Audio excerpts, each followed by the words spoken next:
Hey guys, welcome back to my channel, or welcome to my channel. So, the first video I made was my opening act. Opening act of the night. Opening act. It was my intro video to the podcast channel.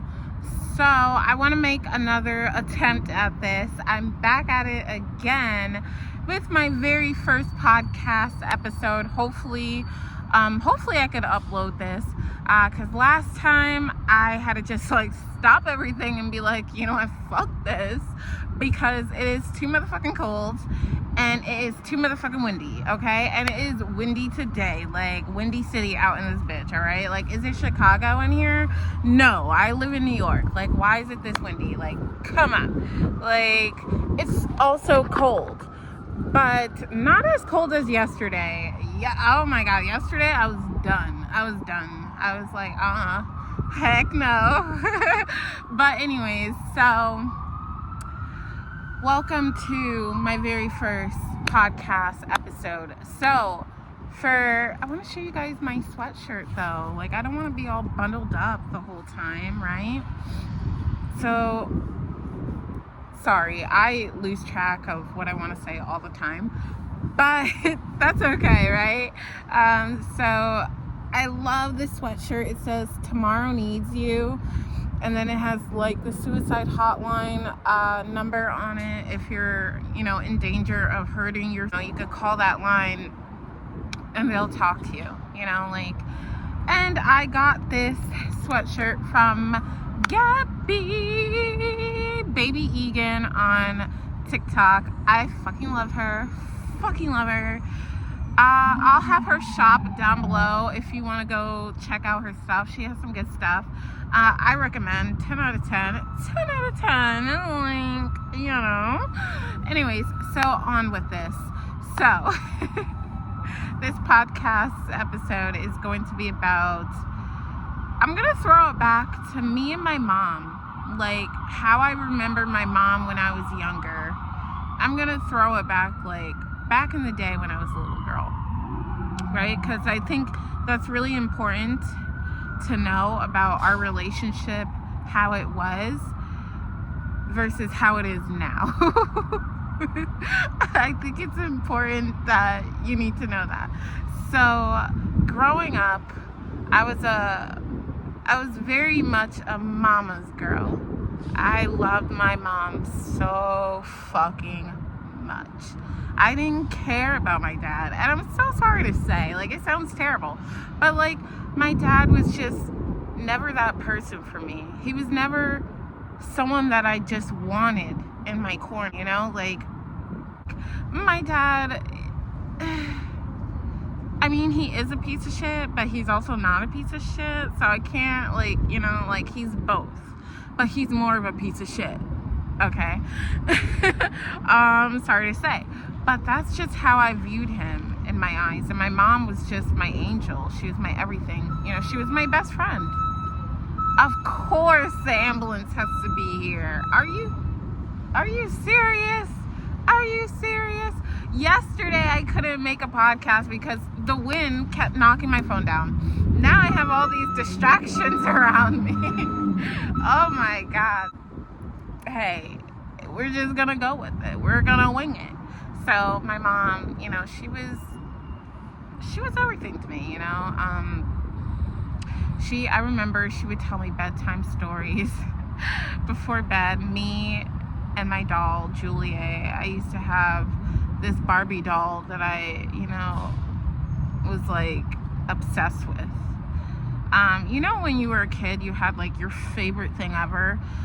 Maybe it was your favorite blanket or your favorite stuffed animal. Well, mine was my favorite doll. She just provided so much comfort to me. And my mom, she would tuck us in at night. She would make up these bedtime stories on her own, right? She wouldn't even read from a book. There was no reading from a book with this woman. She would just make up stories from her mind, and I thought that was so creative of her. I'm like, wow, how is she making this stuff up? Like, she would come up with legit whole stories, like, from start to end, with no problems in between, you know? And I'm like, what? Like, she didn't even read a book to me or anything. And I thought that it was so, like, just so cool. Like, wow. And now I know where I get my creativity from. Oh my god, I'm so dumb. What the fuck? Anyways, yeah. But so I just, you know, everywhere she went, I went, you know, like literally, because she wouldn't leave me by myself at all. But that's another thing. That's another story that I want to add in there too, into the mix of it all. You know, but so, you know, when I was younger, I was very like, I wouldn't even want to, I didn't want to go to school. I remember having full-blown panic attacks because I did not want to leave my mom's side. The bus driver hated me, bro. The bus driver hated my ass because I would always like kick and scream and like throw myself to the ground and spit everywhere and be like, please don't leave me. I think that's where my abandonment issues came from. Ooh, yeah, like I didn't even realize that maybe that's when my fear of people leaving me started, was because like literally that was when it fucking started. Like, I did not want to leave my mom. Like, I thought she was gonna die, bro. Like, I would make up, like, I don't know, like, kids are kids, right? I would say, I don't want to leave you because I think you're gonna die or whatever. Like, I don't know, like, I just didn't want to fucking leave her. Like, I just didn't, you know? I didn't care about school. I wanted to be with my mom. Oh, I was very codependent on her and everything, and when I got older, I wanted to experience, you know, what it would be like to have friends and to hang out with people, just to be normal, you know, not trapped in the house 24/7 behind a computer. My mom sheltered me a lot. She sheltered me a lot. You know, like, cause like I wasn't little anymore. Like, yeah, I was still young, but I wasn't like her little girl anymore. She saw that I was growing up. She saw that I was, you know, at the age where I was starting to get into boys, and, you know, I was in junior high school and entering high school years, and those years are very trying for a young girl. They're very trying times. Like, those times will try and push you to its limits. Like, you want to like find yourself at that time. You just want to have fun. And so that's mainly what I wanted. Like, I just wanted to experience that. And because I wasn't doing that and being social with other kids around me, I became very socially awkward. I honestly just didn't know. It came to a point where I just didn't know how to talk to people. Like, this fear of talking to people was created. Because like when you're sheltered and you don't leave the house, how can you talk to anyone? I became socially awkward. I'm telling you, I wasn't allowed to go anywhere. I wasn't allowed to go to any friend's house. I wasn't allowed to go to the mall after school. Like, they were allowed to go to the mall, but I wasn't. You know, so I wasn't allowed to go to any parties. And I wasn't. The crazy part was I wasn't even thinking about like going to any parties or getting, you know, fucked up crazy or whatever. Like, I wasn't even thinking about that. That wasn't my intentions. Like, at first, I just honestly wanted to just put myself out there and have a friend I wanted people to know I existed because I didn't exist, and that's what really fucked with my head. Like, all throughout high school, I felt like I was just this awkward kid trying to fit in to any space that I could possibly fit into. I was with the nerdy kids, and then I was with the gothic emo kids, or however you want to put it, like, I was with both, because I was just trying to find my place. It's really hard. And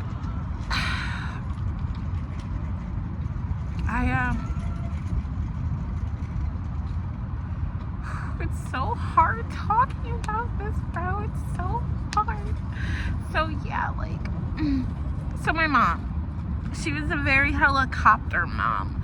She was very on top of it. She was very much, where are you going? And who are you going with? And what's his name? And how old is he? And what's his number so I could call him? I'm like, Mom. She was, okay. And now it's reasonable to ask those questions. It's acceptable to ask your kid those questions. If I had a kid, I would be asking my kid those questions too. Like, where are you going, mister? Where are you going? But I would have to take a step back and be like, I love my kid. I raised my kid right. He or she should know right from wrong. And kids do end up making mistakes, and that's okay.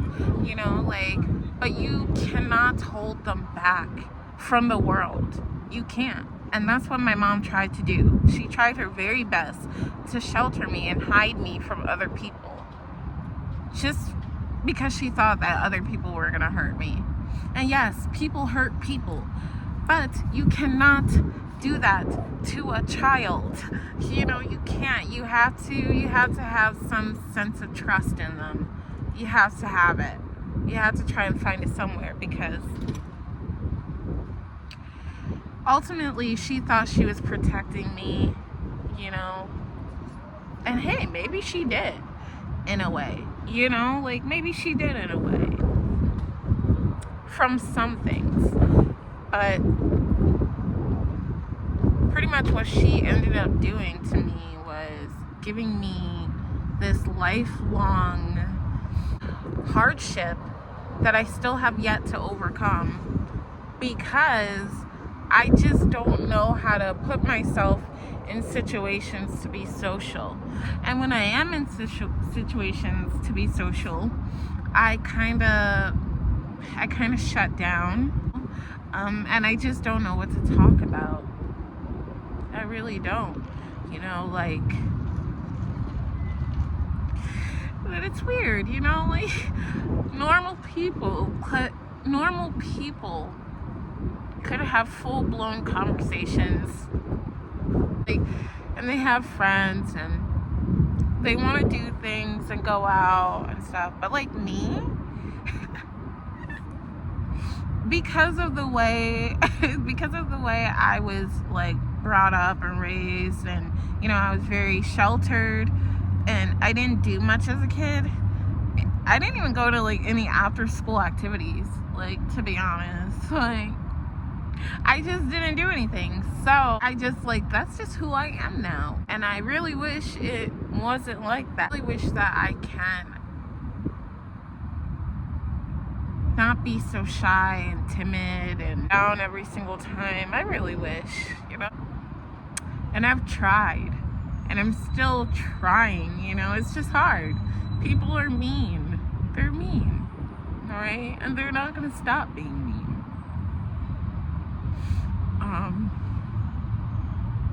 Yeah, so my mom thought that she was trying to protect me. And it's crazy, because, even as an adult, so now I'm going to talk about how our relationship is now. So she's still the same way. When I was a child, you know, and I'm 24 now. And she still treats me like a child. And I understand I'm underneath my parents' roof, and, you know, but that still doesn't mean that you get to disrespect me as a woman, you know, because I am a woman. Like, I'm not a baby. You know, I'm a grown woman. It may look like I'm a child. I literally work at a school, right? And my supervisor was like, you could pass for one of these kids. I'm like, yeah, I don't know. Black don't crack. No, I'm just kidding.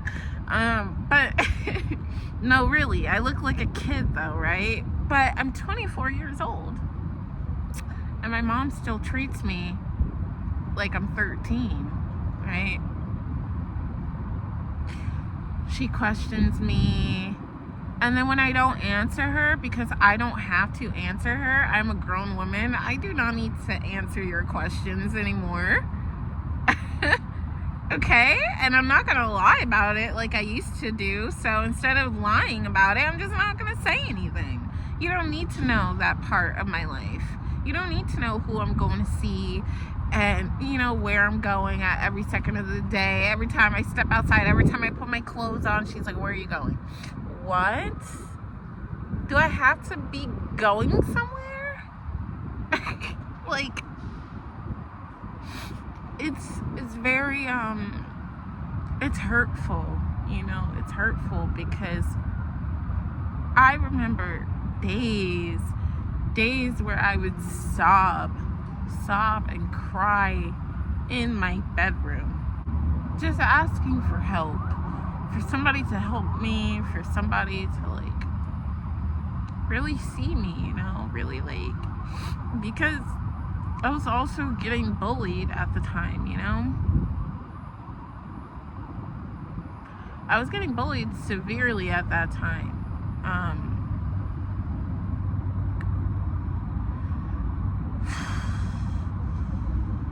I'll talk about that in another episode.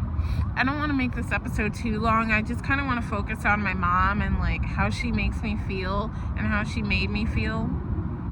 This is what this episode is about, right? So yeah, like I would have days where I would sob and cry, and I would be like, why won't you let me do anything? Why won't you let me go anywhere? Like, what the fuck? Like, you know, like shit like that. To where I had to lie to her. I had to. And then I ended up making very bad decisions, you know, because I wasn't getting the attention that I wanted, and I wasn't allowed to get it. I wasn't allowed to have friends, basically. And I had friends, but only in school. I wasn't able to like hang out with them. So like, or I wasn't, you know, like what the fuck? Like how can you make any new friends like that, right? How? Like, so it was always very hard for me. And she still, like I said, she still questions me to this day. And then like when I don't answer her, she catches an attitude with me.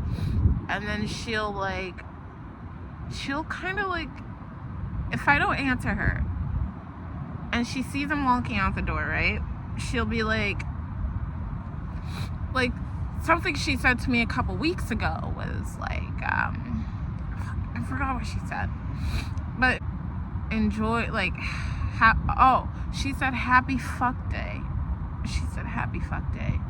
Because I didn't answer her, and she didn't know where I was going. She assumed, and she likes to pick on me, like little things, like picks, you know? Like, I don't know the right word for it, but like I said, she was like, oh, happy fuck day. Like, why are you saying that to me? Why are you saying that? Why? Because you know that I do OF.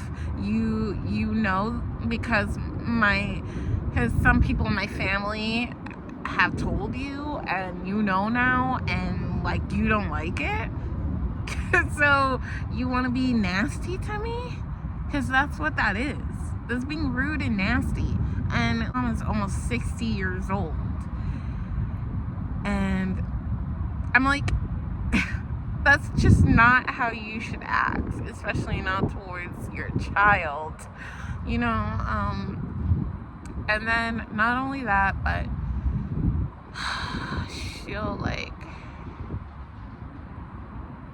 she'll just be like, oh, like, you want to show ass, like, you ain't cute, or just like, I don't even know how to explain it. It's so hard to explain her actions. It is so hard.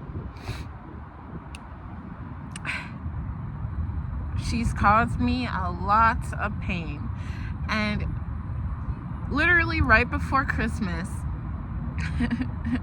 she was like, oh, like, and this was recently, I'm not talking about years ago that she apologized for acting this way. This was literally Christmas, bro, that just passed. Like, she apologized for how she was acting when I was younger, how she sheltered me and kept me away. She told me that she knows how it affected me. She knew that she hurt me badly, she hurt me. She really did. And she could never acknowledge it. Whenever growing up, we would have screaming matches.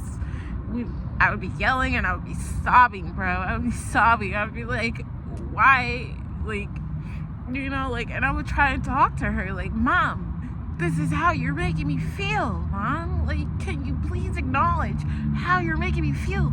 And she would be like, oh, but this and that, like, so I'm a bad mother because of this and that. No, I'm not trying to say you're a bad mom.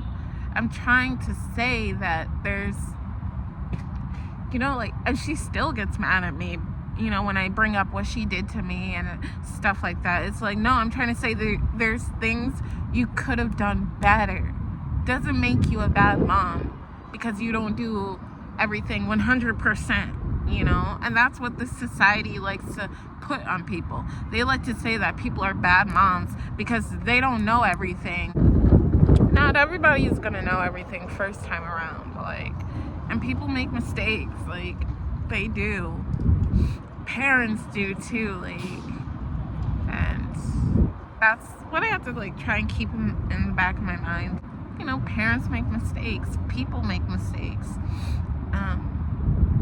And she did apologize for it, but she's still doing the same thing that she apologized for doing to me years ago. That was how could you say that you're sorry?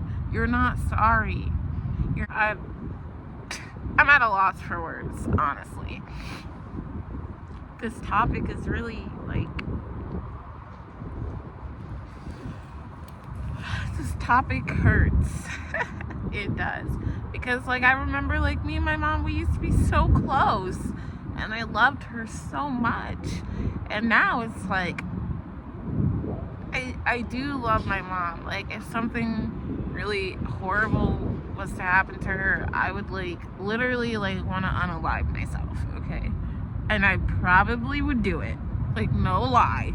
I think I would do it. I think that's enough courage I would need to unalive myself, because, as you know, I do suffer with mental illness. I have really, really bad depression. I'm on medication for it.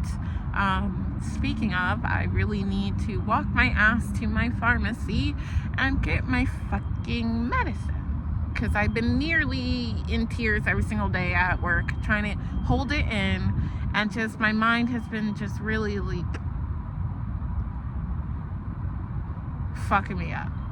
And so yeah, if something bad was to happen to my mom, I would unalive myself. That would be the courage. That would be my courage. But I can't say that I love her right now, because I don't know how I feel. I know that I'm hurt. I know that I'm angry, so I can't be oh, I love you, this and that, ha ha ha, because it's not okay. It's not.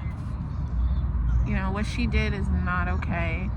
And then I liked how she finally acknowledges it, and then she still turns around and does the same thing. and then mocks me. She mocks me a lot too. And with the type of person that my mom is, there's no getting through to her. There's no talking to her, because it comes in one ear and goes right out the other. And then she'll turn around and try and be like, I did everything for you. I was the best mother. And I'm like, I never said that you didn't do enough for me. You did everything for me. You provided more than enough for me. You gave me everything that I wanted, everything that I needed. You literally, like, took care of me. Like, what? Like, there's people that get fucked up moms, and they can't help who they're born to, you know? Like, and I appreciate that my mom wasn't a fucked up mom like that. She took care of me, okay? Like, I was in a home, I had food, I had clothes, I had everything I fucking needed. And things that I didn't even need, but I still had because I wanted it. And my mom, she was that type of mom, and she would give it to me, you know? Like, I mean, I'm not spoiled, but like, you know, like, she was that mom. Like, oh, you want a baby? Here you go. Like, but like, how much is it? Like, let me look at the price, you know? Like, that type of mom. And like, I forever appreciate that, you know? And I really want to start looking on the bright side of things, because I'm very negative. I noticed that about myself. I'm very negative. And I need to start appreciating the things, the good things in my life, and the good things I've had in my life. Like I said, my mom was a good mom, but there's things that she could have done better. And she likes to, every time I try and talk to her, every time I talk to her and I'm like, Mom, like, you know, like, this is how you made me feel. She would just be like, oh, like, I did everything for you. blah, blah, like, okay, you can't listen to me? All right. Like, I see, I'm not, like, my feelings aren't important.